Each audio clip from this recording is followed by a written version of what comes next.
We're live. Excellent.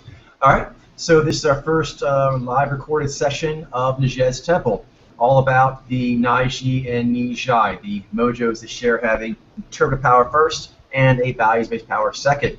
Okay, so we're going to go with a Enlightenment Salon theme as a counterpoint, for example, to the Nyy'xai Temple's use of the Enlightenment Detective or Detective of the Human Condition. Here, more like a salon, a place for great conversation for all things new and interesting for the human condition.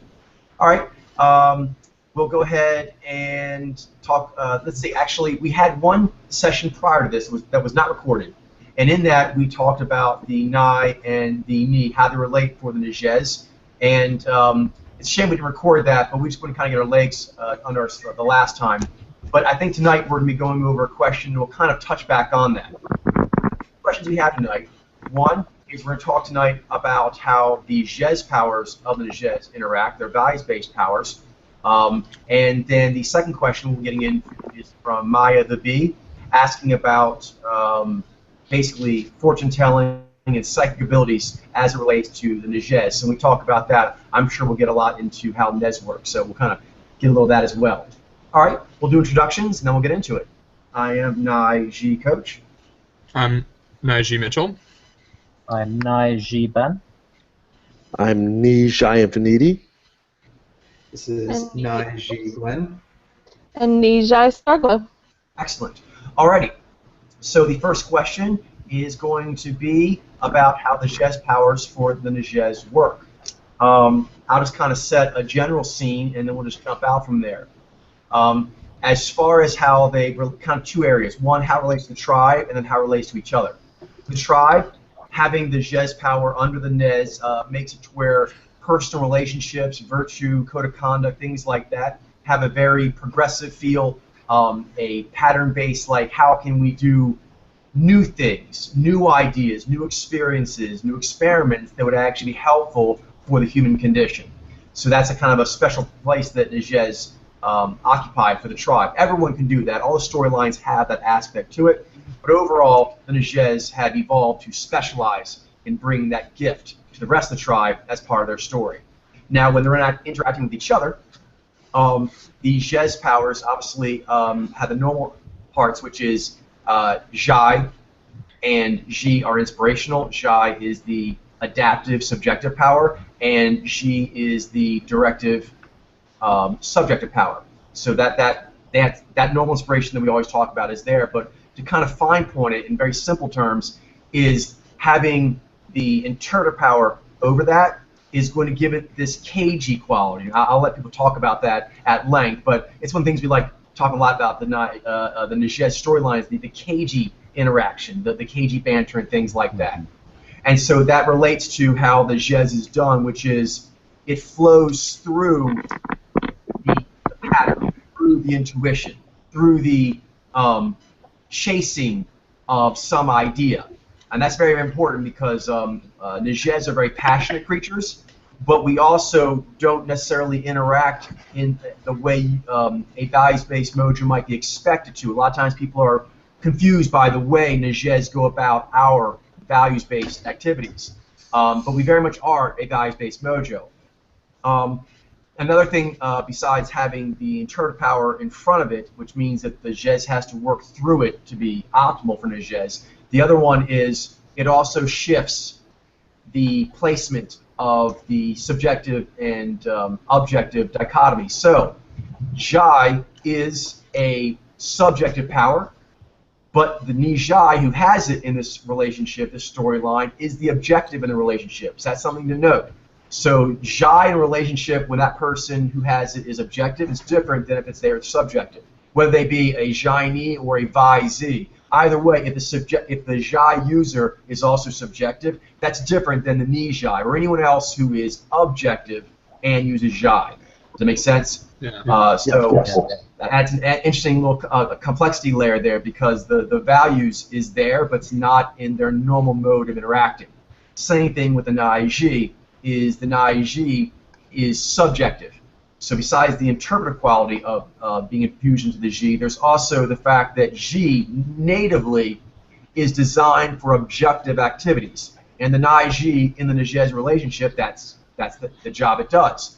But the job of Xyy objective values-based discernment is being done by subjective. So that has a kind of interesting quality to it. So that's kind of a very big picture, simple mathematics there. We can just kind of take it from there. Does that make sense? Yeah. Yeah. Okay. So the things we kind of touch on is basically between each other in the Nyy'xai story, and then how also with the tribe, the Nyy'xai to the tribe. So anyone has anything to sound off, go ahead and we'll just kind of go round robin here. Well, I know Starglow, you were talking about your story actually mixed both elements in that you were talking about earlier, which is for the Nyy'xai, there's going to be naturally to the tribe an affinity for bringing in, new people, multiculturalism, building bridges based on certain kinds of ideas and ways of being, rather than colloquial constructs. So because of that, Nyy'xai both are good at going to new places and easily kind of making a way for themselves, and vice versa, when new people come to where they're at, facilitating them. So they're both good at actually arriving and facilitating that multiculturalism, cross-culturalism angle. And then the other thing you were saying, and I'll take them here, is then also, for example, the Nyy'xai themselves, in that particular part of that overall thing Nyy'xai do, it makes things seem very light, very fun, very safe with the Xyy. And now getting more into the Xyz, there's the safety and also wholesomeness. It makes new people feel like, oh, this is a wholesome group of people that I'm associating with, and it allows them to bond quicker and easier. So anyway, I'll hand over to Starglow. You're already kind of touching on those things a little bit. So I was telling the story of my high school experience, which was sort of unique. Right before I got to high school, we had major redistricting in my city, which split neighborhoods in strange ways. So two girls that I had grown up with most of my life ended up going to one high school. I ended up going to another, and the two girls, they were sisters, a year apart, and I ended up with a core group of people.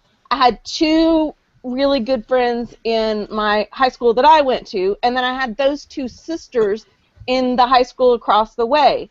And so between those two groups, we had an entire group. We tended to pick up we'll make it more another time. Could you focus the part about new people coming in and kind of like that process? Right. So we tended to pick up satellite people into our core group, and they were the first kind of ring was all the foreign exchange students, which were coming over from various European countries. We had people from, at different times, we had Sweden and Germany and Italy and Denmark and...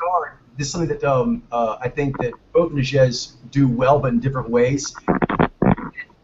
Be like when a new person from other tribes coming in, they tend to be a bit more open-minded in those regards, and those are the first people you're meeting, the more open-minded on those things. It makes a good impression. It kind of facilitates, getting into things.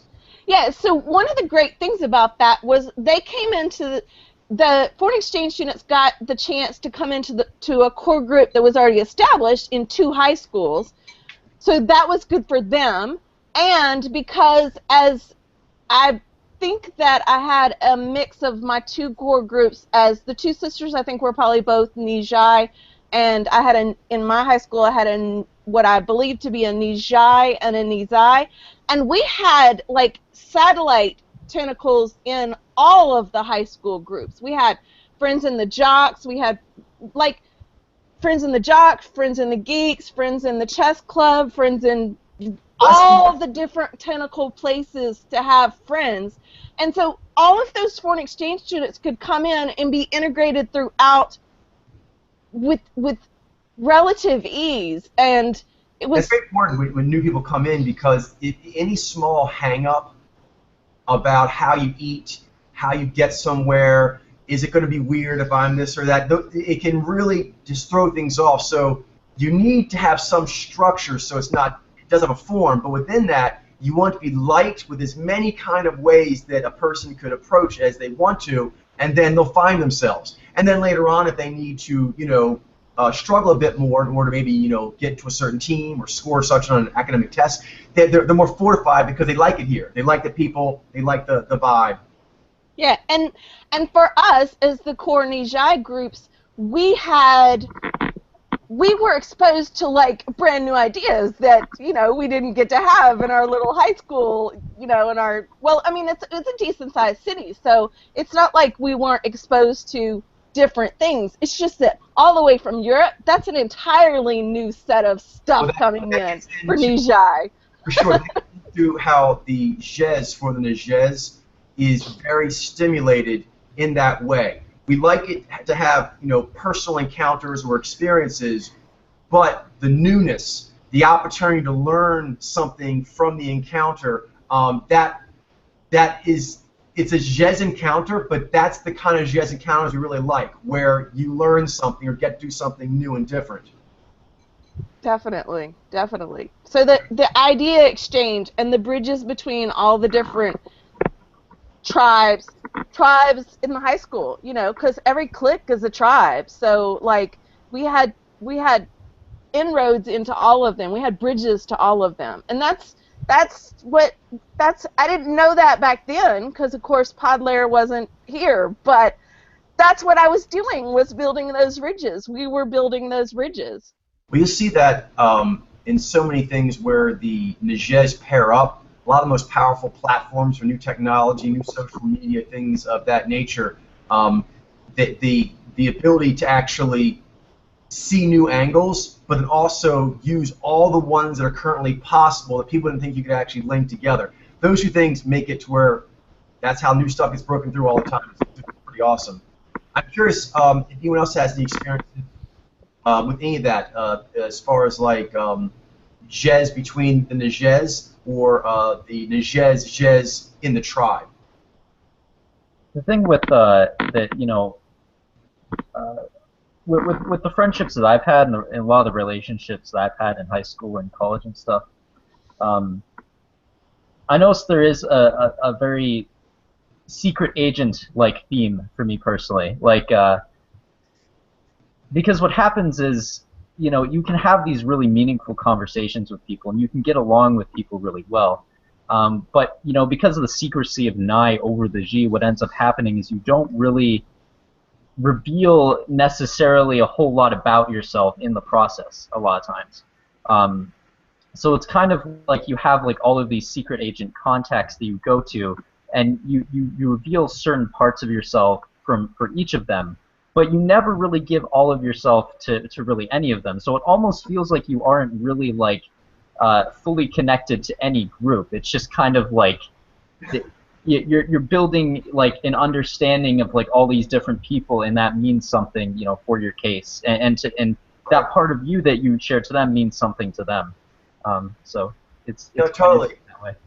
Yeah, and where that often comes up as well is that both the Nyy'xai will be really into people when it somehow is about congregating to a project they're into, some kind of thing that they find fun, then gathering people, making things to help them get along and so forth, then that becomes very, very interesting. But yeah, that case and kind of the case, or just it can even be just like a fun party. Like Nyy'xai likes lots of fun parties, but they got to be interesting. It's just something where like you're doing something different. Like, ooh, I hear over in this part of the world you do stuff like this. Let's try it out. She gets those kind of suggestions all the time. So that's fun. And when in that state, because I think I heard you kind of alluding to it a little bit in your tone. It's both cool, but sometimes you might wonder. I think Nyy'xai might wonder, because of the caginess, does that prevent them from having like fully, fleshed out emotional experiences? Yeah.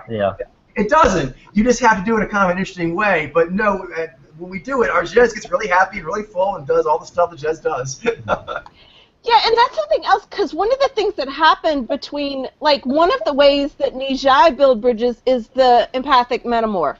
So become this person to this group and this person to this group, and so that facilitates like the ability, like I could put this jock with this geek because he's fixing to fail the math class and won't be able to play play on, in the next big game or whatever, and I could put them together because I know they'll get along, and like it won't just be like just about a quid pro quo. They'll actually like each other and they'll be mutually beneficial to each other. That's one of the things that we do.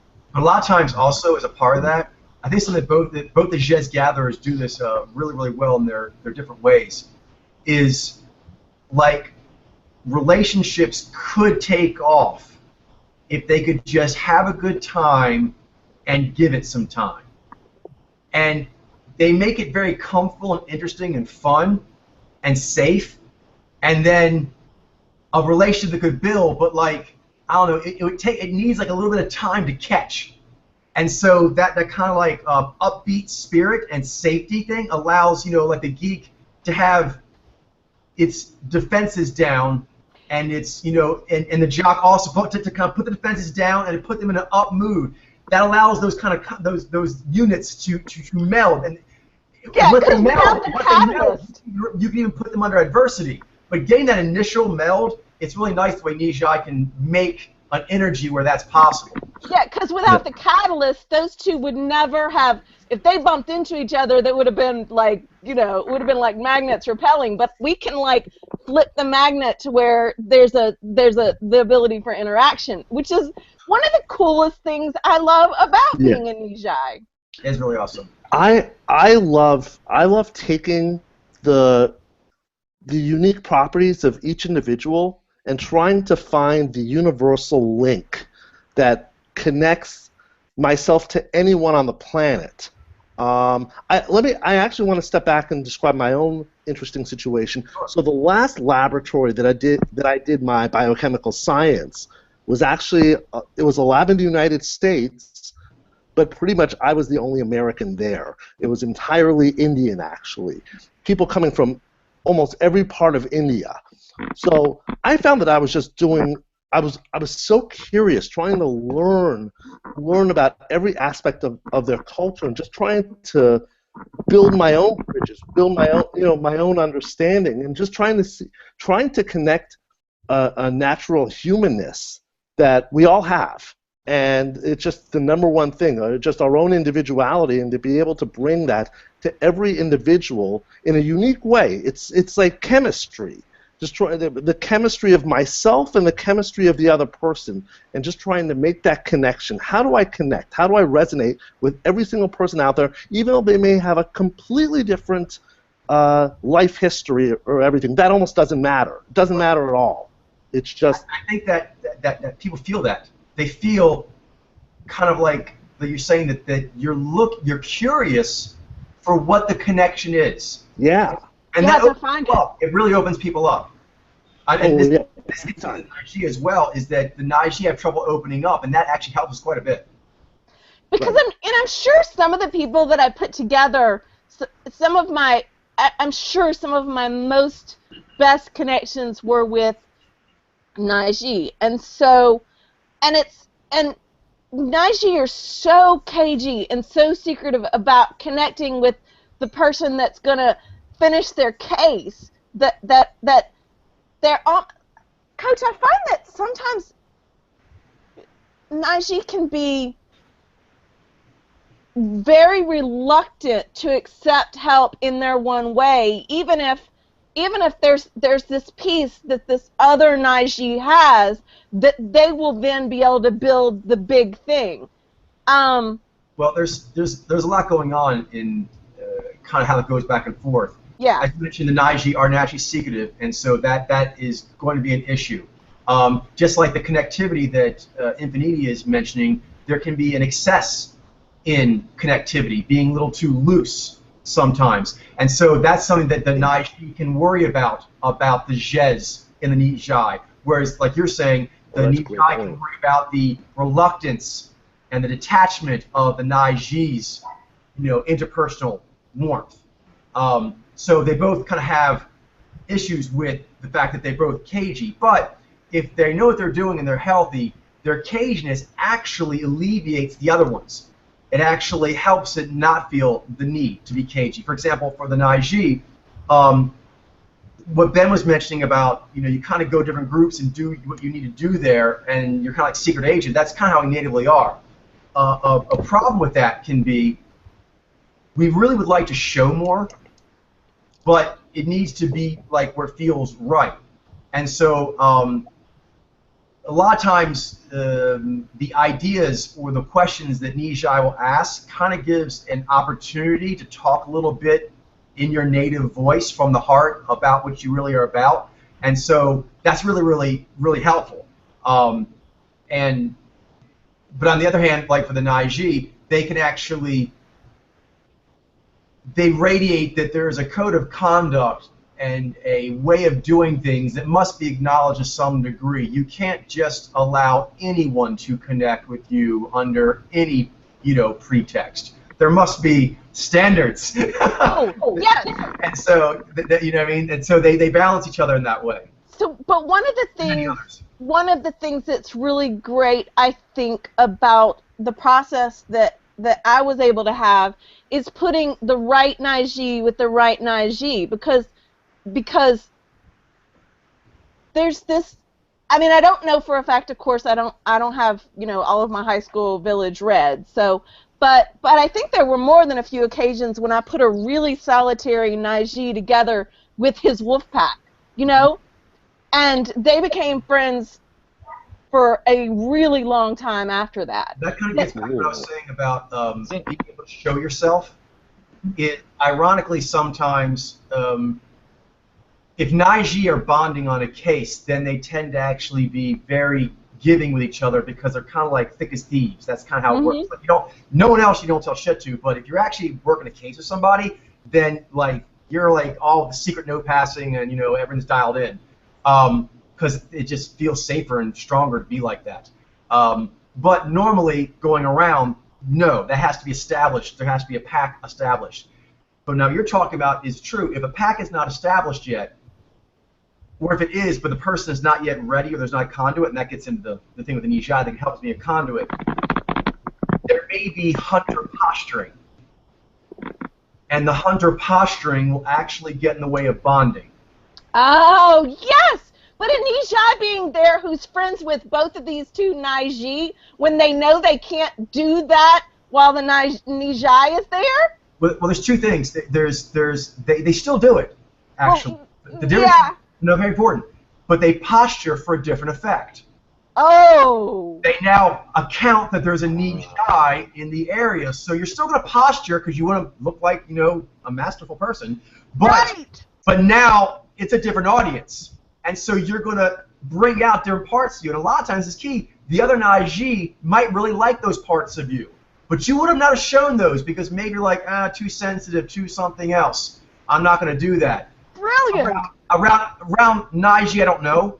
Nyy'xai, they're hunters. So, you have to, that'd be cool. Understand that that's a part of the process. But you can do things with Nyy'xai and bring out more of yourself. And then if the other Nyy'xai are cool, they'll see that and they'll like what you're doing. But the reason why it's possible is, I mentioned this with Nyy'xai, Nyy'xai will do posturing in that they will show their sensitive nature. That's a kind of posturing, but a lot of times it's because they're doing it for their Nyy'xai. And the way they're thinking is, ironically, which is funny because it's going to help them bond, they're actually thinking, I don't give a shit if these other Nyy'xai think I'm weak. It's weird. This is going to help them bond because they actually don't care. They're like, I'm going to impress the Nyy'xai. Right. If I tell them, they're rising to a higher level. Yeah, but ironically, you start telling the Nyy'xai about a more sensitive part of yourself, the Nyy'xai listening, if they're cool and healthy, they're like, I like that guy. You know what I mean? But it's weird. That's something. It's kind of counterintuitive because the reason you're doing it is because you feel like I don't really care what the response is, but it actually ends up giving a good response. Because ironically, it's weird. The initial posturing, you do care what they think in a hunter evaluation. Right. So you're like, I'm only going to do things I know is going to get me good hunter score points to these people. Right. So, and cool. one of the things I know that helps too is because I was friends with both of the Nyy'xai. I had picked this Nyy'xai and I had picked that Nyy'xai, and those Nyy'xai trusted me as a judger of who was a hero or who what. Sure. I'm using Podlair language now, but weighing the conduct. Right. So if I had chosen both of them, then then the other Nyy'xai must at least have an exemplary code of conduct. Does that make sense? It does, and it also demands something. Again, it's weird because you're doing it. You're actually, as a Nyy'xai, just natively as a hunter, you're actually putting yourself in a position of vulnerability. But Right. do it with a fierce pride, and particularly when you're doing it for a Nyy'xai, which is, I'm going to put myself out there, and I'm going to put my hand out to shake, and I could look stupid. I wouldn't do that if it was just a bunch of Nyy'xai, not unless I saw that there was some cool groove first. But with a Nyy'xai watching me, I'll put my hand out to be a cool person, just so she or he, whoever the Nyy'xai is, actually think, I like that guy. Do you know what I mean? He was trying. That Xyy really gives Xyy credit, like he or she, the Nyy'xai, they're trying to do good code. So a lot of times Nyy'xai do a lot of code of conduct in their head, and they don't overtly display it. But for a Nyy'xai, they're like, I'll need to show. And so you're like, I'm going to put my hand out. I'm going to buy the first round of drinks. I'm going to actually like be sent. I'm going to actually give first. Where normally Nyy'xai, being hunters, they're like, I'm going to wait and see someone else go first, and I'm going to see what the tone is. Once I understand what the tone is, I'll then make my approach and go accordingly. But sometimes it actually keeps you from having a lot of cool encounters. But I'm going to say the other half of that. So we always have to be balanced in equations. And then I'll hand over to some other people to see things they have to say as well. Is that for the Nyy'xai, something that they can do is, just like Nyy'xai can sometimes, their caginess can cause people to feel like a lack of trust, or in that way. Nyy'xai can also cause a lack of trust, despite being very likable.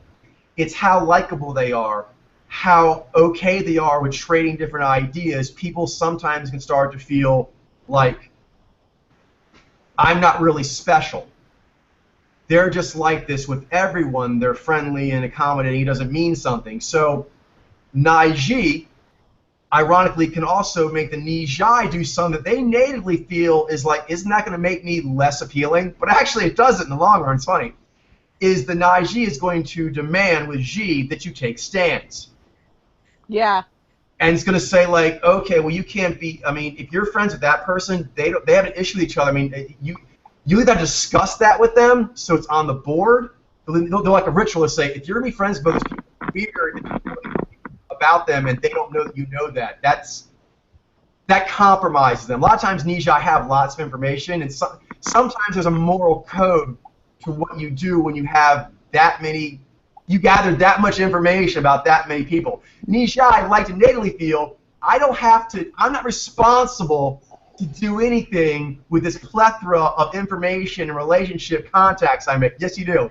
Certain information or certain things that happen, the Xy's like, no, once you know that about someone, you have to do something with that. You're like responsible for that information now. Yeah. And so they'll demand for like being responsible about that. And then it will cause the Nyy'xai to be uncomfortable natively, because it's going to limit some of the possible ways relationships and connections could go. But the ones that remain will be stronger, and it will entice certain kinds of people that they know you stand for that, and that will be very attractive to them. So although it will make the total possibility less, what is possible will be much stronger and much more into it. And so that actually makes the Nyy'xai more appealing. But natively, like, that's limiting me. Yeah, like the Mean Girls were never part of my satellite group. I have to hand off some other people. Yeah. No, I appreciate it. We'll come back. We're going to move on about maybe 15 minutes here to the next topic. I'll make sure other people get in here. So Mitchell and Glenn, I'd like to hear some things from you. Anything at all, really, about the Xyz and the Nyy'xai. Oh, for me, I don't know. I was getting a lot of memory dumps from like high school and stuff, which was. But I mean, there was like. I used to be quite the loner. I didn't really have a very good connection with a lot of the other people in school and stuff, because for me it was just like I'm just me. I'm doing my thing, and they're just like out and about and doing whatever they want to do, and they're in the playground and stuff. And I would just kind of like watch and stuff. But there were times when I would be able to connect with like a specific person, because they, to me, seemed like they were more cool. So I was able to sort of like make a connection with them, and then we would end up becoming like really, really close friends. Like we developed this kind of like, I don't know if they were Nyy'xai or if they were Nyy'xai, but I just felt like there was a connection. And you know, I kind of sometimes would feel like if I don't have them there, then it would just go back to me being the way that I normally am, just very secretive and very, you know, hidden and kind of like not really associating myself with anybody. But that's kind of like how it was always with me. But then sometimes I would have these moments where I would like become very, very confident for some reason because I felt as though the other person was able to give me that sense of safety, which would make me feel like I can sort of like show off now. I can just be myself a little bit more, and that was really cool, and I really appreciated those moments as well. But yeah, I mean those are something that was on my mind that I was thinking about. Just thought it was interesting. I want to share that. It's so interesting because as a Nyy'xai, I actually relate very well to what you just said, coming from more of the loner angle, just trying to find one good friend, really connecting well with that one good friend. Yeah, I find it very interesting that it kind of crosses into the Nyy'xai camp also. Well, definitely because of the sensitivity factor we've mentioned. Right. I often think they're subjective. So both in the Xyz, I've told you in different vloggings I've done, you'll see them walking around different places. They kind of are in their own little bubble. So both the Xyz like being in their own little bubble. Even though one of them's objective, they still like being in their own little bubble. So that definitely carries over to both of them. But then, going back to what Glenn was saying, if you feel like you can connect with another person's bubble, or all of a sudden you feel like you're in this safe, comfortable bubble, all of a sudden, like, you have these relationship or personal, like, parts of you. They're like, yeah, this is cool. And, like, they're always waiting to do that. They're kind of just sitting there dormant until that opportunity, presented itself. And then it's like, oh, yeah, this is cool. It's fun. You wish this where temples come in, that you could sort of predict that a bit more, so you would like be able to understand the process and like really get into and get good at it and know what's going on. But what we're doing now is a part of that, just kind of like remembering and how it is for us. Mitchell, anything from you? Yeah, sure. I mean, I highly relate to everything that Glenn just said. In my high school, grade school years and whatnot, I had a few really close friends. I'm still friends with them now, and hang out with them. But one other thing and I wouldn't really associate too much with other people. I had other friends. I had quite a few acquaintances from other activities, like playing on the tennis team and whatnot, but not so close to them in other ways. And that really gets at another thing, which is the kind of Xyy awareness. I had this sort of, like, each relationship had its own purpose, and some of them, and this could be good or bad, they were kind of more disconnected from one another. Like, I'd have one relationship for one reason, and I'd do this thing with one person, and then go and do something else with another person who I shared a different interest with. Right.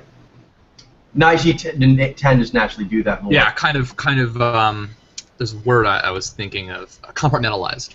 Yes. Yeah. Yeah. Yeah. Exactly. Again, I relate very well to that. Yeah. Now, I, on the other hand, I had, like I say, 2 core friends at my high school and 2 core friends at the other high school, and those were the only people who got to see all of me.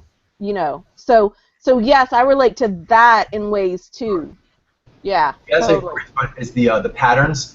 The patterns kind of like are like facets in a crystal, and like that's where the Xyz of the Nyy'xai resides. It's like in all those facets, and that's why you need another Nyy'xai, either as a friend or as as a partner, to actually understand that. Because to be seen either way as one of the Nyy'xai, you need another Nyy'xai to be looking at you. Yes. Yeah. Yes. Before we move on, I'll just bring in another little thing, and might stimulate a little conversation towards the end. We got maybe 10 minutes left here on this topic. Is on the Xyz.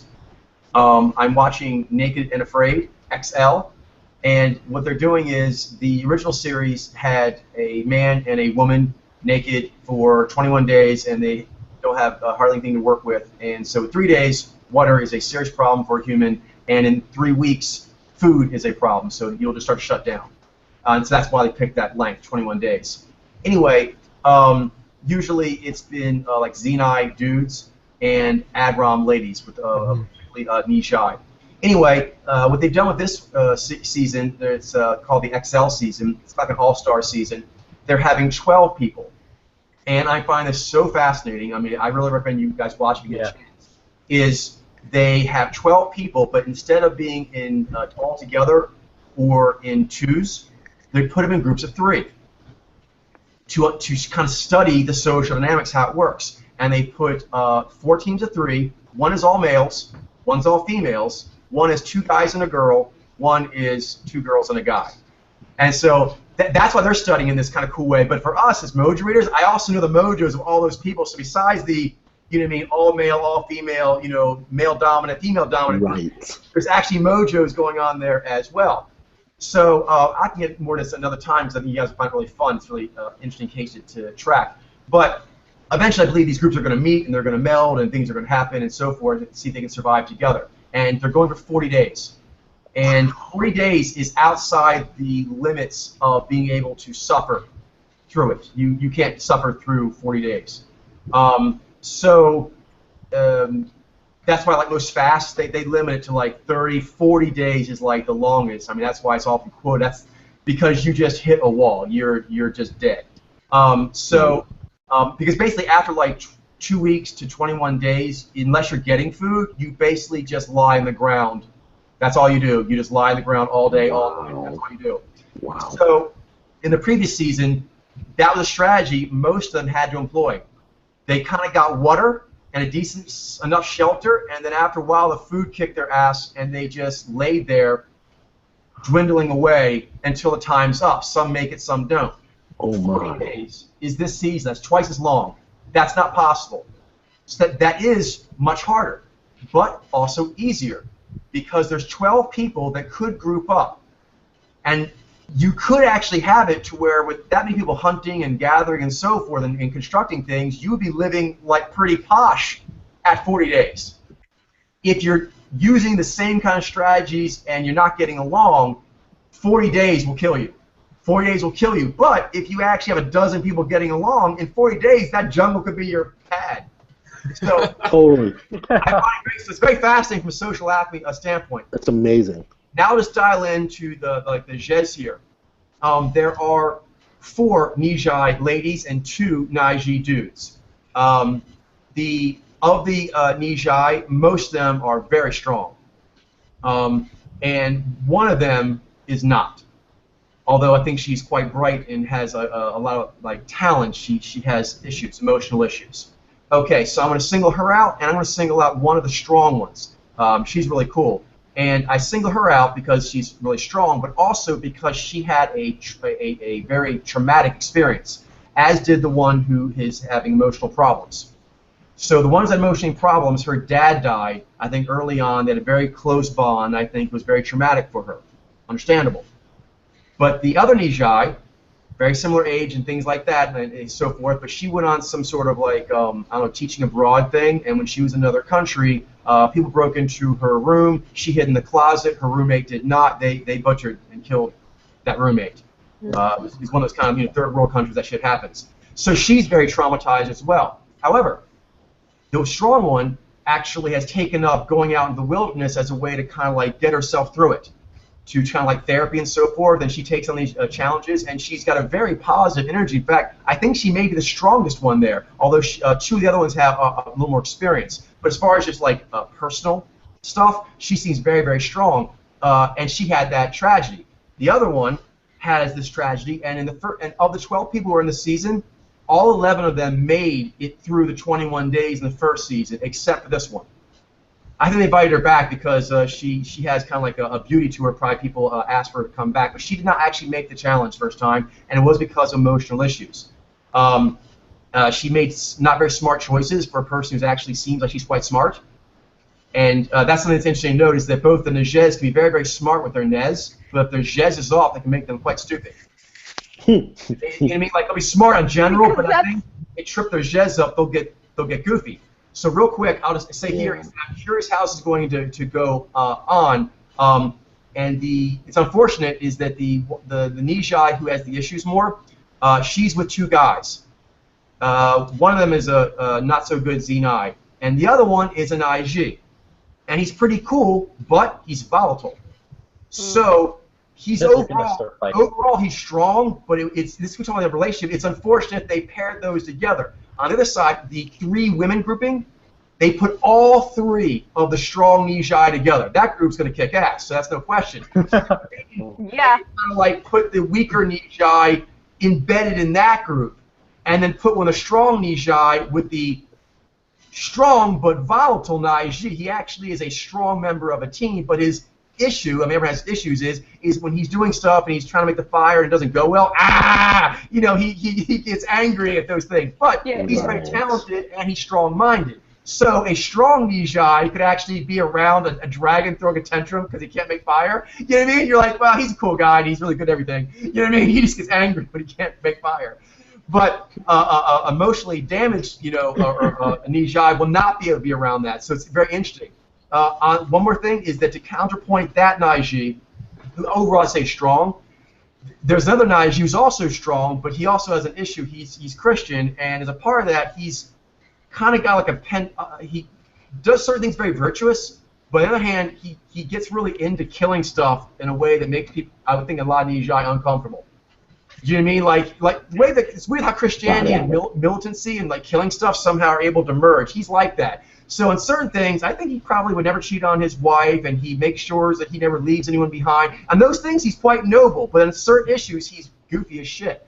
So it's really quite fascinating. So I'm really tracking those cases, and maybe something we can talk in the future because I know there's gonna be a lot of Xyz encounters that come up. The ones I think that they kind of highlighted already is with the volatile Nyy'xai, who I believe is better than last season. Give him credit. That was last season. He looks like he's really trying to work on it this season. So this is like round 2, and he's actually looking pretty good. But he does still think he have a temper and dominance. But the Nyy'xai, apparently there's going to be issues coming up. I don't know what caused those issues, but they showed a highlight is that she gets upset, and during being upset, she starts. I don't know why. I'm really curious what this is. They got me tuned in. She starts burning their fire-making tool because she's upset. Somehow being upset translate, and me and the demons that are Xyy are watching are like, you never do that. I don't care how angry you are at someone. You're in the fucking wild. You never ever. But their code of conduct. You don't burn tools because you're upset. You just don't do that. And so then apparently they try and stop her, and then you see her taking the knife, and she starts walking off. And they're like, "What are you doing with the knife?" And they look at each other like. They're like, if she throws a knife in the water, and then you see her, she throws a knife in the water, and they cut it. So I'm like dying to know what causes this encounter and like how it all unfolds. But there's been total sabotage going on. That's a Nyy'xai getting stuck in bad time. Because both the Xyz can go a tantrum, but they're different the way they kind of have it. So I have 3 questions. One is the significance of the 3, Coach, because I noticed that comes up in all kinds of social alchemies, and I know that's a part of my social alchemy growing up. 2, what do you think the difference is in the Xyy development, because we're talking about Xyy and Xyy, but the Xyy development in the Nyy'xai that lost her father at a really young age as opposed to somebody that had a Nyy'xai that had a trauma as she was older and more developed and that's a really good question. On her own. And shoot, there was one more question and I can't remember what it is. Oh, and what do you think this Nyy'xai weak Nyy'xai, this Nyy'xai with not quite a good completely developed anger code of conduct? Yeah, I'd say overall he's strong. His weakness is control. He has to work on control. That makes sense. So that's that Xyy part. That's the Xyy part that is that code of conduct piece when dealing with a Nyy'xai that the Nyy'xai must recognize that part of his job is to bring his people into their best possible state. That's how the Xyy of a Nyy'xai. Yeah. They're related. Those 2 questions. Right. Which is having tools, because I think what happened is the one Nyy'xai. Her name is Honora Bowen. She's the one that had the childhood loss of the father. She seems like a very smart person and very talented, even when she's feeling good, like she has really up energy. But then she like gets stymied by stuff. They like set off like wounds. And she doesn't seem like she's processed through them, and that certain things that aren't really related to that, her Xyy will still interpret it or I think make a link between the wound she has and things that are happening in the environment that's not actually there, and it causes aggravated encounters that I think then reaffirm her wounded Xy's position, which is unfortunate. Yeah. Because it looks like she never got the tools she needed to start processing what happened. Whereas with the other Nyy'xai, I think her name is Danny, she looks like it really bothered her, but apparently she had developed maybe methods in her life prior for dealing with lesser tragedy, and then when that major tragedy happened with the loss of the friend, she was able to use those strategies, those life strategies, to deal with that one as well. So it's right. It's interesting.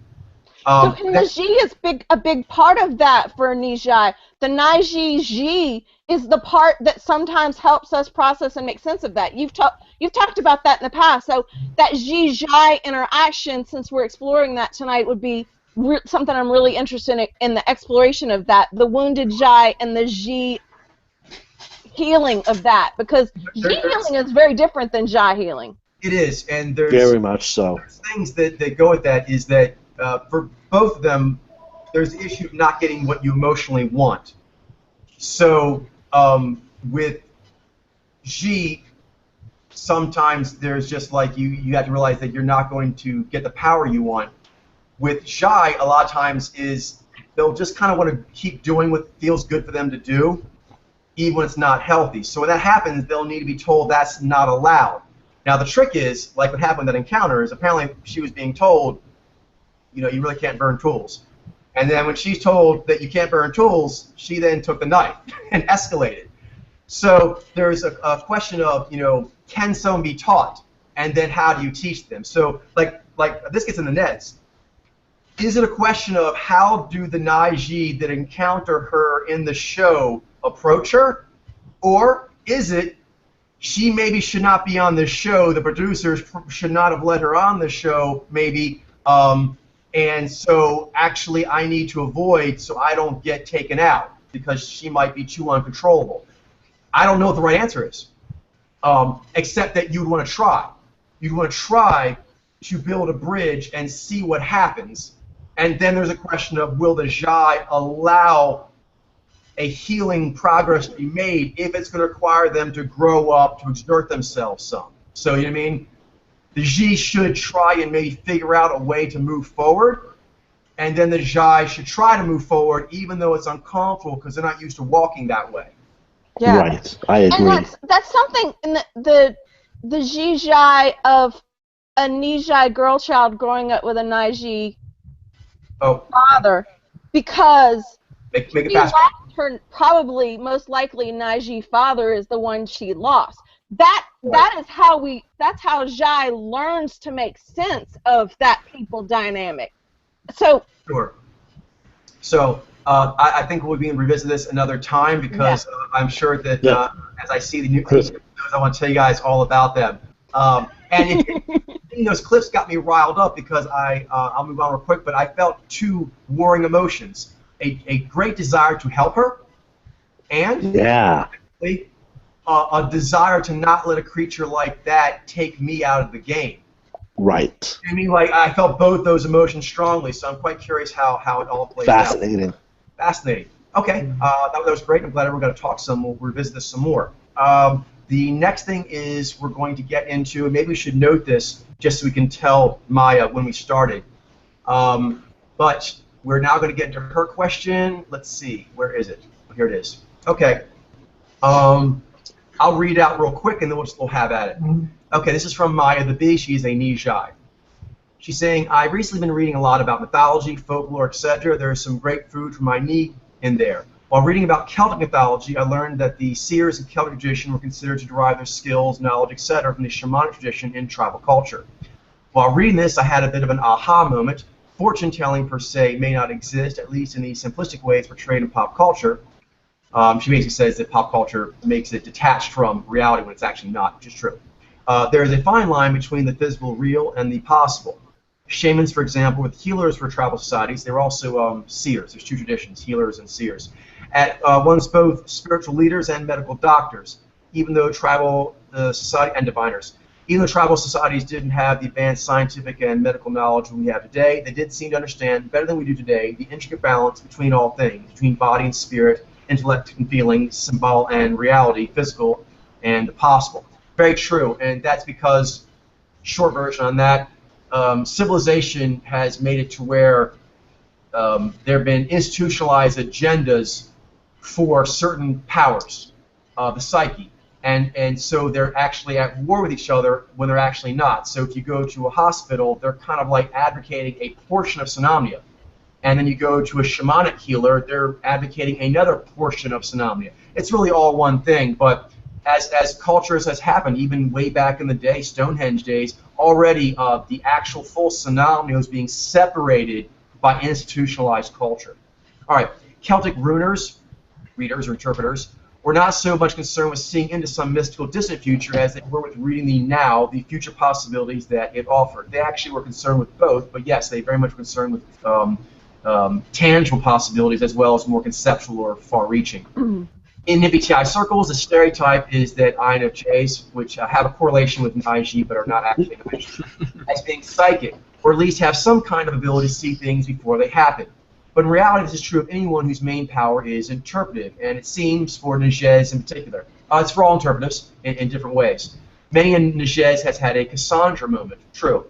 On that, very briefly, all humans experience it through their Nez power, being able to see things that seem like they're either not there or they're very difficult for most people to see. The way they tend to be different is the Nyi, for all the Nyi mojos, or Nyi users really, they're able to actually spot very quick, loose connections between things, the environment, almost like the ripples in waters that are only briefly there. But if you actually know how to do it right, you can navigate and travel around and have a good time out there in the ocean because it's your playground.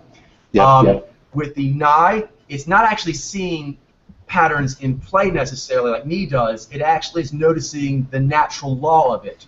And so it's seeing the way that works. So when it sees something in the world, it's being told in its simulator how that kind of motif happens according to natural law. So either one of those will give you the ability to kind of see things before they happen or to make guesses really well. Okay. I apologize if I'm rambling a bit, but I guess all this made me think that Nyy'xai in particular might be here to remind people of the possible. That is true. If that's what she was saying, that is true because it's having interpretive powers first. So there's interpretives, and then there's Nez Alpha. And then there's Nez Alpha that use their pattern grabbing in order to actually share with people and for emotional experiences. And that is the unique Nyy'xai, part of the tribe. Might be here to remind people of the possible and the mystical that exists within the real and the ordinary. Something most of society, and at this point, has completely forgotten and lost touch with. It hasn't completely lost touch with it. It's always there because it's our innate nature, and there's lots of traditions where it has happened. But those traditions of the possible and discovery are at war with the very swaths of institutionalized and traditional things that are in place. And they need to meld without killing each other. That's the magic. All right, thoughts? Yes. They need to meld without killing each other. That's my general takeaway. Okay, let's actually try starting it with, I'll pick, how about you, Ben? Start with you. Any thoughts? And we'll kind of jump around people. Really, Sorry, I kind of zoned out. No problem. The general crux of it is basically magic. How Nyy'xai bring magic into the tribe is one of her thrusts, and her other main thrust is it really magic, or is it actually being able to see the way stuff actually is that people are missing? Those are kind of two major thrusts. Any thoughts? Yeah, I mean, it's like, it's useful because, like, especially when, like, the culture says, like, that something, is, but it isn't. Nyy'xai can be particularly good at seeing and giving advice of what someone should do, absent of what the culture actually says, of what people, who, are just adhering to accepted standards are saying. So that's one power that we really excel at it and can really do very effectively. And also just doing it in general, like even if like a lot of times it might just not be a very obvious answer. It might just not be something people have figured out yet. And sometimes it takes a while to learn it, and Nez likes to learn, so they're more comfortable staying in a state of like not knowing but learning it. That's very pleasurable, and because they take pleasure in it, they can bring that to the rest of the tribe. Yeah. Thank you, Ben. Very good point. Yeah. In fact, it can be kind of like if it's too easy to figure out, then it's sort of like, well, this wasn't really that complex.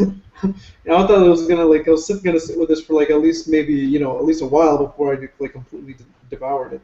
For sure. But, well, yeah, like Maya said, that aha for Nez, that's so the rush of a great aha. Oh my goodness. Oh yeah. It's like an imaginative orgasm. It's like the best. It really is. For it really is. Yeah. It's a personal touch. On this alpha, having that is just the most. That is literally major momentum. Big time. I'm sorry, That Glenn. is what we're made to do. yeah. There was something else. I think you said like the difference between like magic versus like just natural law phenomenon that you weren't aware of, and I think that's usually things that people don't understand that happen in front of them, like a cell phone going off. If you were to show that to like a caveman, they would think that was just like magic. Technology can be an effect on people who aren't used to it. Magic is relative. I think so that you mentioned. There you go. That's a good way of putting it. So like I think every moment is magic. I think I'm thinking about my own spirituality at this point. We're in the here and now. It's total. It could be total Vez. But then we can bring in so much Nez into the game, so many possibilities, so many emergent things that aren't necessarily in front of us, but they add so many this is me talking here, but so many combinations of things that you just don't initially put together because you're just talking here and now. Right. And by doing that, it adds magic to any situation, adds multiplicities of magic in ways that you can't even imagine. I like that. Yeah. So every moment is magic.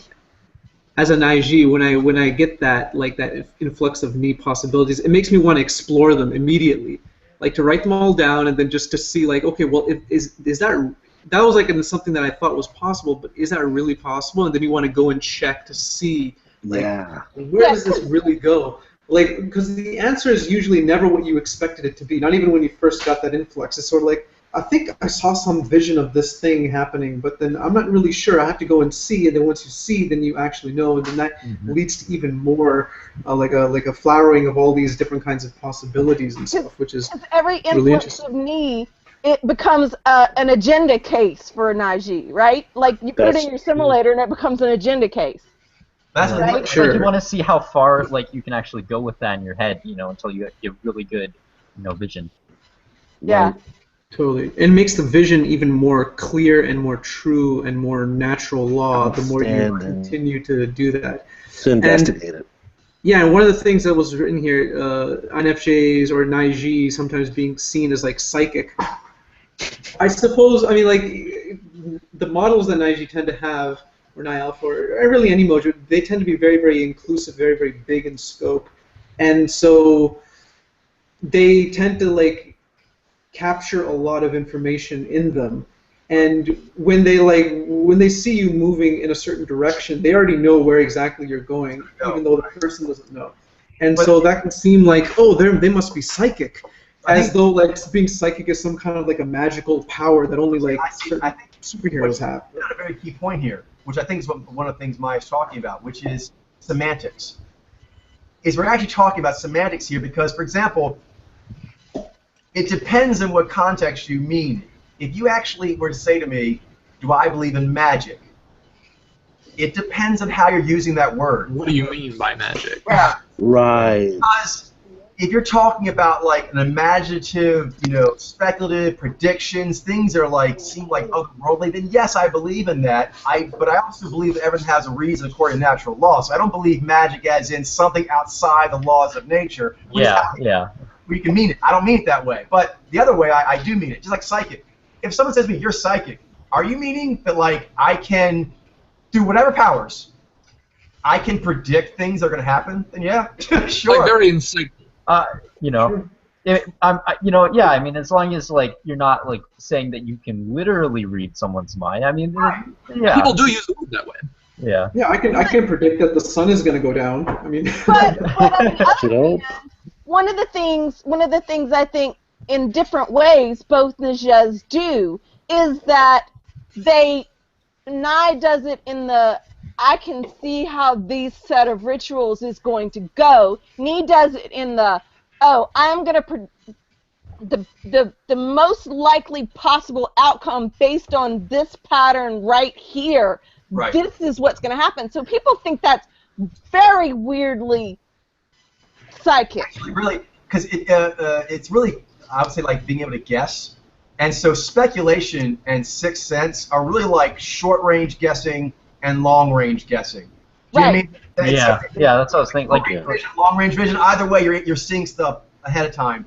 like Nyi has the advantage of being like really fast and like really being able to fast. catch things Like really, spider sense. Yeah. You know danger is coming or opportunity is coming before it happens, but it's like right at that moment in the scene where Nye's like the story arc. Yeah. And like even in strange, really weirdly patterned things is that I will often say the sentence that somebody was just about to say, and then they look at me like I read their mind or something. But no, that's just the next possible sentence that's obvious to say to a Nyy'xai anyway. That's the next obvious thing to say. That's funny because on the prediction thing is Nyy'xai often finish people's sentences for them. Yes. Yes. Bad habit of that. Oh God. Nyy'xai actually like it if they know it's a good relationship, but Nyy'xai do it their way. I'm sure that the other Nyy'xai. I was about to say I do that too. Yes, but we actually tend to do something a little different, and the slight difference is everything. Often Nyy'xai will actually say it as the person's saying it or before they say it. Yes. Like, I'll see their face, and just looking at their face, I'm like, you want to see the show, don't you? Like, it's not anything in the conversation, just I saw a look, and that look tells me you want to see Family Guy right now. Like, I mean, there's nothing else related to that, but somehow I know you, and I know that look you gave me. I just know that's what you're going to say. And you're like, I do want to see it, you know what I mean? Like, the Nyy'xai usually actually will, like, say it before it happens. Yeah. Yeah. Yeah. Nyi does that too, but it's a different. We're not picking up on. Like we don't notice the details of. Coach, help me out with this because The short versus the long. Here it is. It's the beats, which are the literal beat. Just prior to it, this is fine distinction. As you start to mumble, as you start to make the initial words, Nyy'xai will often be able to say it then. And then, as the sentence is being continued on, if they haven't done it then, they can also often finish it. So right at the beginning of the sentence, or like before it really gets started being said, or as it is going out and unwinding. But there's often this but there's often this piece where they're in a pause, they haven't said anything, and they actually don't intend to say it. And then I will say the thing, and they will say, and I've done this, I've literally done this. I've said, oh, you didn't say that out loud, did you? And they go, yeah, no. And I wasn't intending to. But real quick here is that both Nyy'xais are going to be doing all these abilities. So that's not a question. Okay. Both Nyy'xais are going to be being able to do everything I'm saying right now. But I'm going to make a distinction between how it is most common to happen.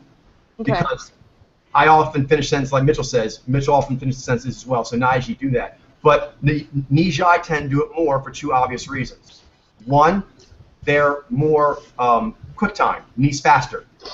So it's able to do it as things are being said easier than Nyi is. And then also, it's adaptive. It's able to kind of like do what it's doing as a part of you talking. Nyy'xai tend to naturally, in all conversation, everything, naturally, they tend to do their strikes in between when there's not already movement. And if they do have movement, they often don't try and be part of it. They'll actually talk over it.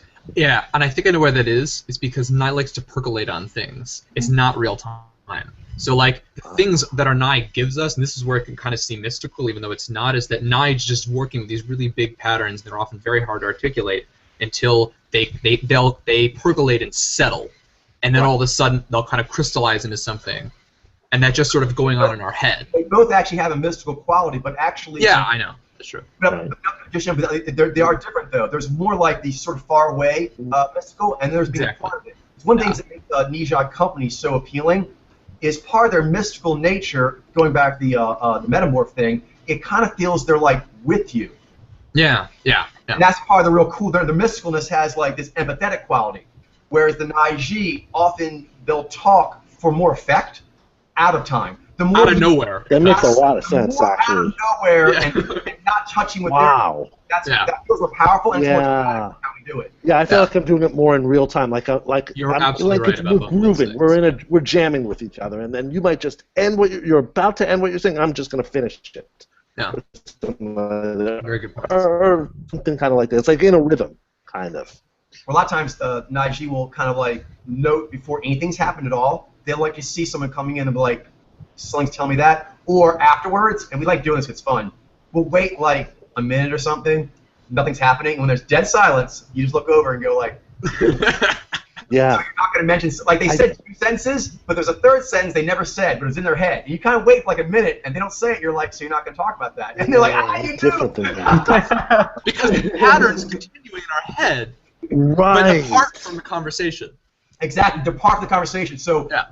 both can do it, but naturally Nyy'xai will be more gifted at actually it's rhythming with the conversation. Yeah. It's like a jazz conversation. It's Right. we know the next pattern that's coming. We see that as it's in real time. I think what it is, there's 2 patterns that are happening simultaneously, just like in any movie, for example. Right. You have the scene and the patterns that are unfolding in the scene, and then there's the patterns of the movie's entire story arc. So Nyy'xai are naturally more in tune to the overall story arc, so they'll make Yes. observations based on that. But we're less in tune because of that to actually like real-time patterns as they're unfolding. Larger patterns are easier for us to actually grab. Right. Larger patterns that are fewer. Nyy'xai can actually grab a multitude of smaller ones and jump. Just inhale them. Fascinating. Yeah.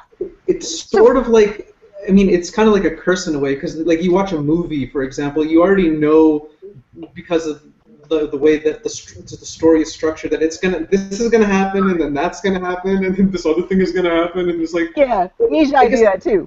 and then But you're it's just like different. watching, and you're watching it mainly to see like, are they gonna divert away from this kind of like from this like, what do you call it, thing, or Art. what kind of a difference is it gonna be For basically? sure. Just definitely Starglow. Both the Jets do it. Actually, all interpreters are naturally going to be watching stuff and be jumping ahead. But I think the tone that Glenn was hitting is a particularly Nyy'xai one, which is sometimes there's a bit of like a nihilistic, like, why bother watching anything? All the outcomes are the same. And Nyi can actually make, first of all, it, like he was saying, it tends to jazz up how things go. You're like, wait a minute, maybe this arc is not going to be standard. And that gets us like interested in it. And a lot of times it can take a standard arc and make it fun and make it more fun than the original person intentions was. Yeah, because I'll change all the whole arc. I'll go, no, that didn't happen, and this is what's supposed to happen, and I'll change the whole story around just because that's not the possibility that I wanted to have. where y'all do it much more as a, and I think y'all Nyy'xai watch it more like, am I going to be right too? No, that can be it. But Yeah? that's not the highest purpose. No. The That's- highest purpose, it's very important to note, is what you talked about is under the highest purpose and sometimes can incorrectly try to usurp. But the actual thing, and this is part of it, which is the gravitas, which is, what's it mean? Nyy'xai can enjoy something and not have to mean something. Nyy'xai, you're like, what does this mean? Even if it's a French movie where the meaning is like, there is no meaning, okay, that's the meaning. The meaning is there's no meaning. I still want to know. I want to know what the meaning is. It's important. That's the juice. I mean, like, otherwise, why am I watching it? Right, and that's the whole reason we try and understand natural law in the first place with Nyy'xai. It's not just to be right. It's because we really want to understand it. I want to know exactly how's it work. Yeah, what, Okay, like, so when y'all can string those ideas together for us, Nyy'xai, that's like an aha with a kicker behind it. That's the best thing ever. I couldn't agree more. They both give each other the ahas, and that's actually kind of both reduces their caginess with each other. Not ironically, they still say cagey, but their caginess is where like the tribes people that they're our Nyy'xais. They're like, they're so cagey. We love their caginess. You know what I mean? And like Nyy'xais to each other are like, we're so cagey. Like, but it's a cool cagey. Like we like it. And it's actually, this sounds weird, but it's not. If it's done right, the caginess actually gives the highest sense of trust. Yeah. Because, I mean, you are going to be the creature you are, so if you're allowed to be the real you, then you can count on that. In fact, every time you try to get anyone to be something they're not, that's when they're going to start being cagey. Nyy'xais just tend to have a very, very quick response on that and shift forms and so forth, but still anyone, that's what's going to happen. So you want to be able to be you. And so for Nyy'xais, that means the cagey fun talk and the ideas and so forth. And if you're doing that, and you have friends, not just Nyy'xais, any friends are like, oh, that's cool. They're doing Nyy'xais stuff. If they like that, then everyone can count on that. Everyone can count on that being like that because you don't have to. It's not that like Nez just likes to be cagey. It's that specifically, it's afraid of being caged. If there's no fear of being caged, then it's happy and giddy, and it's all about patterns. So it's very interesting that way. We also Nyy'xais tend to be the keepers of the secrets for the tribe. So if you're not trustworthy enough to be cagey enough to keep the secrets, then you're not a good Nyy'xais for the tribe. That's true. Yeah, that's true. Nyy'xais are going to be facilitating. Actually, all the Nez Alpha in that way. They are going to kind of facilitate secrets. Just kind of like, I'm sure a lot of technology of a lot of Nyy'xais, and they're doing these secrets, and that may be kind of cagey to a lot of people, but not if you're like the stockholders. You like that they do it like that. I mean, right. You know what I mean? I mean, I wouldn't trust you if you weren't cagey about our secrets. That would be stupid. Exactly. You're trying to get some Zed's result. You can't just have people knowing whatever. Knowing whatever, exactly. Exactly. Yeah, like you can't have like the iPod or something like leaked or anything like that ahead of time, right? Because then that can like totally ruin the entire like spell of it. Comes up in a lot of like secret Asian-y kind of like stuff that you see all the Nez Alpha heavily in, which is they get put in some gnarly, freaky situation and they do freaky stuff because that's what Nez does. And then afterwards, they might be feeling bad, and some people are like, oh, you did freaky stuff. But like the people who know them and trust them, they're like, that's why you're on the team. Because when shit gets freaky, you get freaky. I actually trust you to get freaky when freaky is required. That's cool. That's cool. But you have to have people to appreciate that. You do. So before we move on here, there was another angle I want to touch on, which is, in her question about the psychic stuff and so forth, is the relationship between the Nez and the Vez. Oh. Both how it is necessary and how it obviously can be an issue. So first, talk about how it's necessary. I think we all know how culture tends to take things that were once helpful and then codify them to they're stupid, not helpful anymore. Okay, but the original thing is that in art or anything where you're trying to do something creative, including insights into like interpersonal stuff or scientific discovery, just being like, think genius. It just doesn't work like that. You need something, a totem, something to kind of like work around. So for example, myself, a lot of what I've done, I learned through like movies or mythology, and that's like a conduit that I could learn. Even though like I took a lot of mythologies and I learned, I'm like, oh, that's wrong, that's off. It was something to work with, to allow the creativity. Right. You need, that's why you have the modulation power, something to kind of like spin around. Mm-hmm. Of course. And it relates very much to these like shamanic traditions, which is throwing bones or reading entrails stupid? Yes and no. No, it's actually not stupid. It's actually quite smart in that back in the day when it was not competing with other media like the internet, and even nowadays if you're a person who's really fetishing on that kind of shamanic way, if it's helping you to pull out your Nez. Because is there really any meaning in the entrails? No. Just so there's not any real meaning in those Rorschach tests. You know what I mean? Like but the person's attempt to make meaning kind of tells you where they're at. Exactly. That's what's really helpful about it. So Nez kind of pulls all these things that may seem disparate, and getting disparate things together, there can be things that are warring against it, even in your own imagination. Your imagination will war with itself. So what you can do is you kind of like look at like cracks in the rock, how many seashells turned over, and try and like, how does my Nez ping on that? It's a Vez ping point. Now, obviously, if you're like trying to predict the stock market, having a Wall Street cable channel with all the bells and whistles and 3D graphics is probably a better thing to have your Nez ping on. But still, you do need something that's not quite understandable. Do you know what I mean? Even like the stock market in a way, it's not really totally understandable. It's too vast.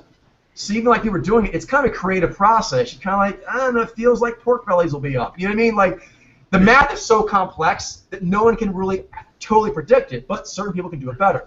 Right. So that is useful, and even for people like who are the interpreters, for example, who are bringing that information in. When we first get it, it can be helpful to have something to layer it on. You know what I mean? Some Vez to layer it on, but you don't want to take up the Vez to take over, and you have to be very particular that it's a good quality, kind of like a Vez pearl around. A grain of sand makes a pearl, but not every grain's the same. If you give an oyster or different kinds of grain, it'll make a different quality of pearl.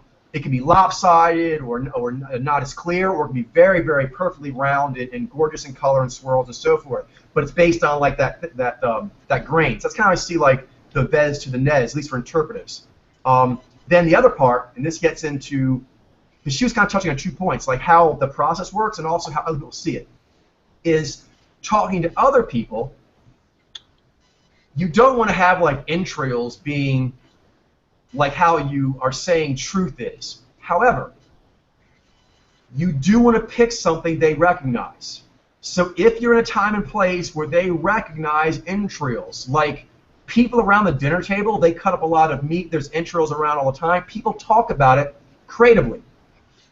And the shaman, they're going to be able to do it better, because most of them are going to be mojos that nowadays, for example, would be involved in the arts. So they're basically going to be able to explain what's going on. That's not an ink blot, it's this. You know what I mean? And they can, with the Nez, they can kind of impart the imagination. But even when you're trying to impart to other people, it does help to have some kind of thing to focus on, like a Vez, you know what I mean, focal device.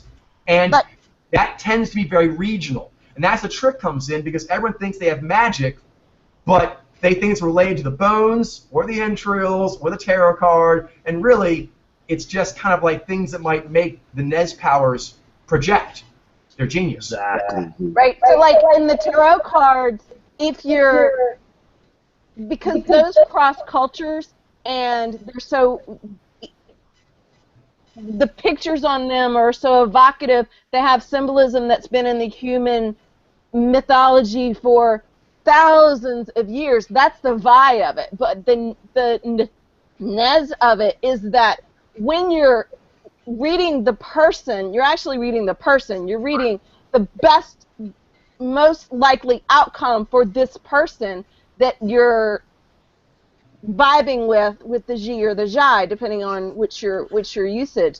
But you pick up the pattern in the card that it's like you become, it's like you get super focused on the pattern in the card that matches with what you're picking up. Like as a Nyy'xai, if I'm picking up this knee thing that I can't quite make sense of it because I'm getting, it's like a blast water hose. You can't just pick a droplet. But the Xyy of the cards and the tradition of the symbols gives you something to. Actually, it does two things. It allows you to focus on it, and ironically, this word makes sense, to like unattach or unfocus on it, like it's like a side target. So if you're like reading a person in tarot, bones, palmistry, whatever, besides the artistic process we mentioned, like Modri, the artistic appreciation process, it's very demanding. We mentioned how much energy is required. Mm-hmm. But there's something else which relates, I've mentioned, like it's art. It's a very sensitive process. And if you actually are like staring at a blank canvas, most artists know that can be the scariest things there is. But if you actually can get just like a something to start on, your imagination will actually fill everything in and give it what you want. That's so relate. So, like, if you're looking at a person and you're supposed to read their life, that's very challenging. And also, it feels weird in a way, almost like inappropriate to kind of like read their pattern like that. So Just go in and just project onto it without anything. So in the palm, you kind of start to project, and you go back between what Mitch was saying, the straight projecting, and then projecting off of the palmistry or the tarot or whatever, and it allows, like, you can see the sun without looking right at the sun. Because looking right at someone's soul, it can floor you. It can just floor, that process can floor you. So having like an intermediary that kind of lets you get a reflection of it can be quite useful. But you must not mistake the reflecting object for the actual light.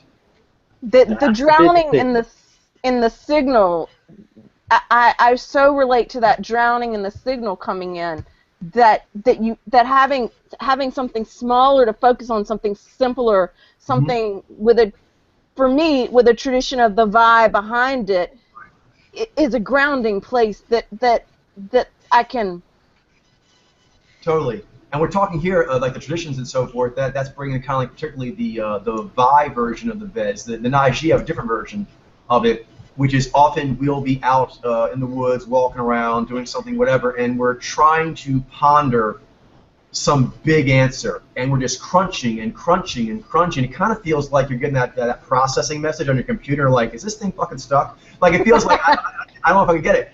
And then if you can be something, you'll take like a walk, you'll make a simple dinner, you'll play with your dog, and boom, aha will just pipe through. Yeah. You're like, don't stop paying the dogs. You're like, the V, something about that V is allowing that Nyy'xai to just pump through, and it's like I was like, you guys know, if you start walking somewhere in the woods, wherever, friend's house, whatever, and the Nyy'xai starts coming, it's like a rule of the V. Don't stop. Whatever V, I'm swimming or I'm out here, wherever, and it's happening. I keep doing this V until the vision. Eventually, it will kind of run out. But right, exactly. You have to kind of draw it all out. Like if you're walking or you're drawing something or whatever, keep doing that. The danger with that for y'all Nyy'xai is that sometimes that process can last for days. And oh my God! It can wreck our schedules. It can wreck any ZMI schedule you try and put to constrain that. Yeah. It has its own not just I have to bring y'all the water and bring you the sandwich because otherwise y'all would die. There's what do you call it? A lot of Nyy'xai. Like I know there's this one music artist. His name is Xyy. He likes to organize M&Ms by color before he goes on stage to do like a performance. And that's like his way of like getting ready because it's sort of like it prepares me somehow. So let me do this thing and then I'll be able to do the performance properly. And if they're not able to do that, like some artists, they'll feel like they're not able to perform. They need to do like some kind of like walk or something, like or they need to like ritual do something with their hands to get you into a state of mind. Because for all the powers, there's a spirit associated with it. You need to be able to get that spirit going. And a lot of times, like the right Veds can get it. And this is very powerful, but also dangerous. Is certain Veds can elicit certain logic, certain passions, certain ideas, but then it becomes like seen as it, and they codify it. And actually, it loses all those other things, and now it's just some tradition that's all it is. Right. And it doesn't really do those things. It's forgotten itself. Its place in the synonymy. Right. Yeah, it becomes about the actual thing, not necessarily like what it evoked within the person.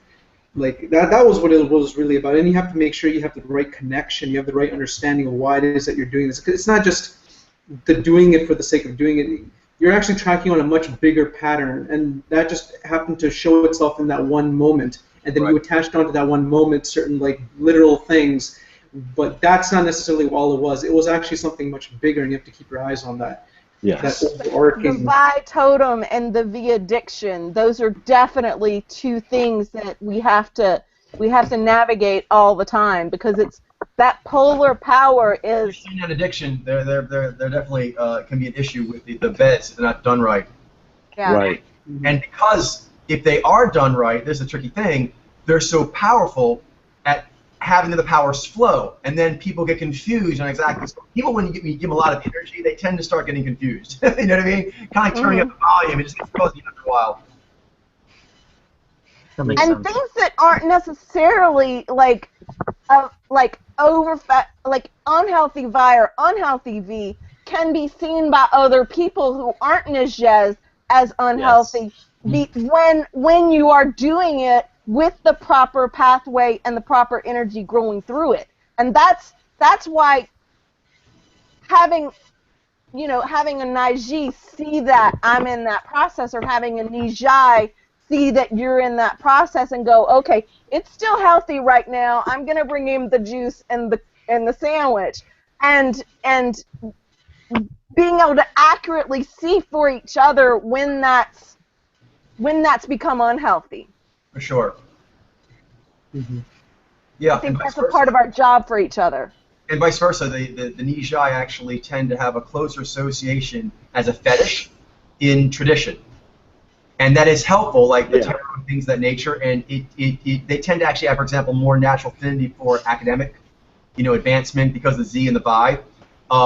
And so that actually brings a lot of power and things to the Nyy'xai intention they wouldn't naturally have. But then sometimes there can be too much association with it, and then the Nyy'xai can kind of like put it in its place. Like, tradition is good, but it needs to be put in its place. And then, like, the Nyy'xai, I'm like, okay, I understand you need to go on binges sometimes, but there's binges, and there's whatever this mess is. And knowing where that line is for each other is something that, like, Debauchery. when I go by OCD, having either a Nyy'xai friend who recognizes that, or a Nyy'xai who can actually break that pattern, because my father used to say he would do things like he would set me down and it's study time, it's time for you to learn this, and then he would also say, okay, you've gotten too wound, go outside. Right.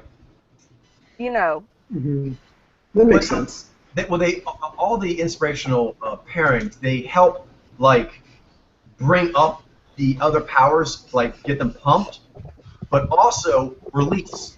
So build up more energy and release that energy. They help with both those aspects, which are different but very much related. Because if you get it built up energy, if you can't release it, it's actually a problem. So that's so cool. A lot of times, actually, people can have pent up energy just in their own peak pathway, and their other can help release that pent up energy. But definitely, the other is actually also increasing that energy. That even increases the demand that you can release it properly. Before we take off, I just want to kind of ask Mitchell something, which is maybe just comment a little bit on the it's almost seemed like the dirty secret in the scientific community, which is how much speculation. Nyy'xai. Are I talking about multirational? Yeah, I mean, you see it all the time in science, is that there's a lot of fairly artistic processes making breakthroughs, but you're, like, not supposed to say that. You're not supposed to say it, so it's just Xyy, right? Right. Yeah. It's not, no. Yeah, you can't say it There until are a the lot of cat's out of the people bag. doing It's that. just like the academic reports, right? I mean, it's like... Yeah. Yeah. That's actually, Ben, that's a very good point. What happens is when people are writing, and this is a huge prejudice, in my opinion, in the scientific community, when people are writing scientific articles, mathematical proofs, whatever, you have to take all the artistic stuff out of it and just put the conclusions. And there are a lot of people... it's going to taint the data in any way. If you have, exactly. I mean, it's the other way around. You should put what actually gave you the insight. Exactly. So that's why spirits have had me be forthcoming, because I'm like, it's going to weird people out. They're like, but they need to know how it happened, and that's how it happened. Conclusions aren't enough. Oh, yeah, we'll take your grant away if you did your best mathematical work on the beach instead of in your office. Like, really? They're the ones solving the case. Who are you to tell them? Seriously. How they should be solving it. And This is there's real.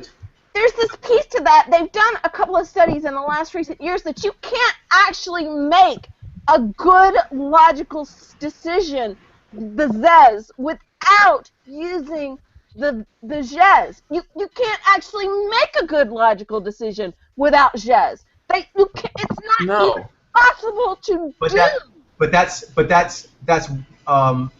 If that's true. But for people who are trying to work with that, they have to accept that given. Do you mean? And so until they accept the given, that Xyz and Nez don't exist. Then to them, that's just something that happens in their blind spot that makes their data messed up. But that's all. They don't know anything else. Yep. And I think that possibly or definitely is turning a lot of high SS index motors off from actually pursuing those fields. Sure. Agreed. So I mean, like it's sort of like, from what I'm gathering, it's sort of like if Einstein talked, they don't like it when it's presented in the story format. Like I was sitting in my chair and then this happened. No. I was thinking about this. And like that's like the entire story, right? Like That's how he did it. Yeah. yeah, Another and one. that's important, right? That's not Yeah. what they care about. You want to All they repeat care that kind of about thing, is, you have to know how it actually happened. Exactly. Yeah. James Watson, the biologist on my recent quiz at Nyy'xai, who discovered DNA, wrote a book that was like just so brutally honest about the real scientific process, like warts and all the things that happen. And the people when he put the book out, they're like, don't publish this, don't publish it. He published it, became a millionaire. Nice. So and they want to take that all away instead of Because actually. I guess it's because it's too raw in a way, right? They don't want to see the actual real. They want a like, certain process. image. They want a certain image a of like big we don't have any image. irrational being processes. They hardcore. so do. Ego. Hardcore Xyy and Xai. I think it's image. It's also, I think, a fear of loss of control because Yeah, you both can't of them. define that and control it as much. Yeah, I mean, it's like they think they're going to be like religion just because, they accept artistic processes. They accept, I mean, it's... And that gets into the thing of like they're given, which is that having a spiritual life would make you an inferior scientist. No, it would make you a superior scientist if you do it right. But the problem, I understand, most people do it wrong. And when you do spiritual stuff wrong, it does make you a very stupid scientist. And Right. so that's what they're trying. But they throw the baby out with the bathwater. Exactly. Exactly. Yet humans doing spirituality stupid does not make spirituality stupid. Yeah. On that, Yeah. I'll go ahead and sign off now, but I'll say this also, there's other ways this comes up like in reverse. For example, like that sample we read recently of Stargalo's, where he was seriously rocking the faux zen, that one Nyy'xai, where he was like barely moving at all and would like, do his little palm gesture all the time. Yep. Oh, yeah. Besides that, his answers to questions is the exact opposite, where like any admission that like reality and concrete needs and passions and strategy and tactics actually means something, no, it's just spirit. No, you need Nez and Jez and Zez and Vez. Like having food or not having food, it matters. Having love or not having love, it matters. It matters, yeah. Winning and losing important engagements, they matter. 2 + 2 does equal 4. Yep. Yeah. Yeah. Yeah. So we'll end it with that, but yeah, it is fascinating how in many ways things can go wrong if you are not actually looking at the answer to compare what you think it might be on, because then, ironically, imaginations can go amok. It takes imagination to know natural law, but then you have to test it, because if you don't, you will make imagine things that are wrong. On the other hand, you don't have imagination. You look at the right answers because you're not imaginative enough. So, synomnia balance. Okay, that was a great session, everyone. I will see the Nyy'xai on Friday. Sounds good. Okay. And Mitchell, when you put the live up, you can copy and paste off the document. I got it sort of a minute's reading, so. Nice. And I can what? Sorry. You can copy and paste from the document that I just put in the chat, our temple document, and Into the description? into the description. Gotcha. Yeah. Thank you. And then, we have some bullet Mitchell, points. if you would mind also, if you could go ahead and give a little post shout out to Mai to let her know that we talked on it. Of course I can. Excellent. Alrighty. Have a great night, everyone. Good night, everyone. Good night. That was fun. Good night. Bye.